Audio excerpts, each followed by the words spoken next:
What happens if you forget one ingredient in the cake? Or one thing when preparing a plane to take off? Or one thing when handling a patient in the ICU? Disaster. That's what.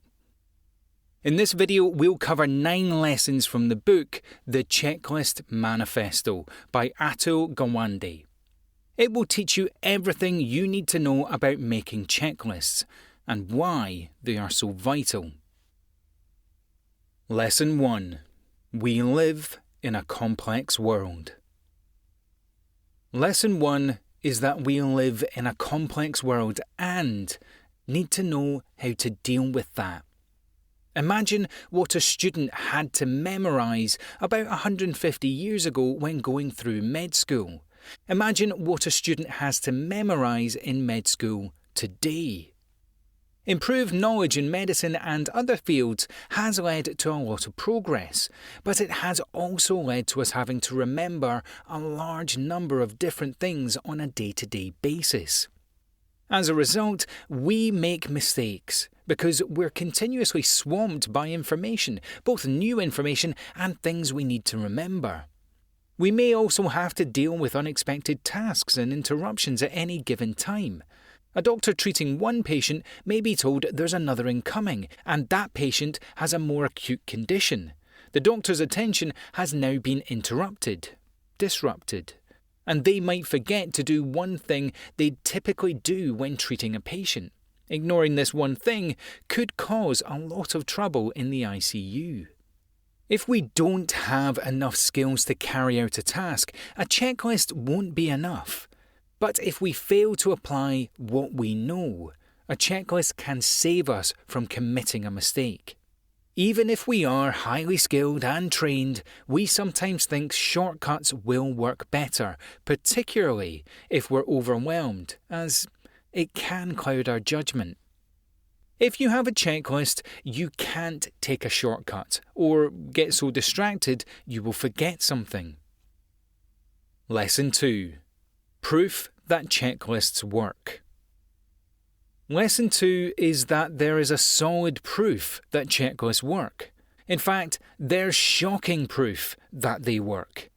Gawande did a case study where he handed out checklists to hospitals performing surgery. In the hospitals that received the checklist, the death rate dropped between 30 and 50%. You may want to ask for your doctor's checklist next time you have surgery. Lesson 3. Developing a checklist in the real world. Lesson 3 is that you need to develop a checklist in the real world, not in a theoretical setting. You might start writing a checklist while sitting behind your desk, but checklists need to be tested in the real world. The real world is where you'll find out if more items need to go on the list and if the pause points are correct. Pause points are when you stop to check off the checklist. Getting the pause points right is crucial. It won't help you to stop and check that you put all the ingredients in the cake when the cake's already in the oven. You need to check that before you pour it into a mold and place it in the oven. Lesson 4. Continuously review your list. Lesson 4 is to continuously review your checklist. You need to review your checklist every so often to look for improvements. As time goes on, you'll develop better and better systems and processes for what you're doing, and your checklist should evolve with them. Lesson 5. Learn the 2 different types of checklist. Lesson 5 is to learn the 2 different types of checklists. The 2 types of checklists are read-do and do-confirm. With a read-do checklist, you read an item, perform the task, and tick it off the list. When you read the next item on the list, perform the task, and tick it off the list. With a do-confirm checklist, you operate from memory when performing the task, but then tick it off the list once it's completed.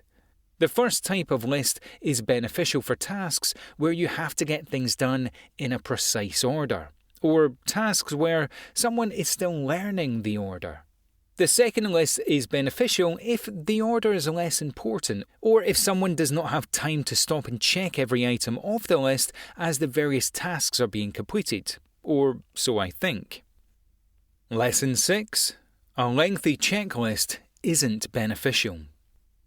Lesson 6 is that a lengthy checklist isn't beneficial. A short checklist of 5 to 9 items is the most efficient. Different team members can also have different checklists, as well as checklists for different tasks. That way, you can keep the list short. Lesson 7. The checklist should be simple. Lesson 7 is that the checklist should be simple. No clutter, no unnecessary colours, no funky fonts, no 2-pagers if possible. No all caps. Fit it all on one page and make it easy to read. If your checklist is turning into a how-to guide, make that a separate document. Checklists are there to tick items off a list and ensure you remember to carry out the tasks on the list. They aren't there to instruct you how to carry out the tasks down to the last detail. That's micromanagement and removes creativity. People need to have some wiggle room. A quick reminder about how something should be carried out might be included, but that's about it. Of course, checklists can be used for learning as well. Then you can include some more instructions, but again, the list should be there to help tease someone's memory and ensure essential tasks are carried out. It shouldn't be a complete how-to manual. If someone is learning something, they should read the how-to manual separately. Lesson 8. Use different ticks for different tasks. Lesson 8 is that you should use different ticks for different tasks. There are crucial and non-crucial tasks on checklists. Use different types of checks for those. Lesson 9. Task lists improve efficiency. Lesson 9 is that task lists improve efficiency, something you will want to remember to stay motivated when creating checklists. Researchers found that having the doctors and nurses in the ICU create their own checklists for what they thought should be done each day greatly improved the consistency of care. In fact, the average length of a patient's stay in the ICU dropped by half.